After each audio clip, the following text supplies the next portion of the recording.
વ્યવસાયકારોના ચિત્રોમાં colour પૂરા. બરાબર. હવે વ્યવસાયકારનું ચિત્ર બતાવવાનું, તેનું નામ અને તેના વિશે એક વાક્ય બોલો. ચલો બોલો શાનવી.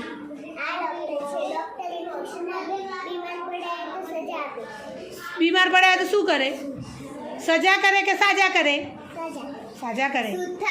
લાકડામાંથી ફર્નિચર બનાવે, ટેબલ બનાવે, ખુરશી બનાવે, હથોડી બનાવે. હથોડી બનાવે બેટા. હથોડીનો તો શું કરે? તે ઉપયોગ કરે. Very good.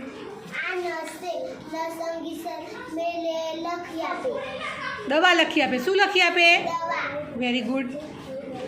આ પોલીસ છે. આ પોલીસ ચોરને પકડે છે. સરસ. જોસ્તી બોલો. શું કરે? શિક્ષક શું કામ કરે ભાઈ? Very good. કોનું ચિત્ર?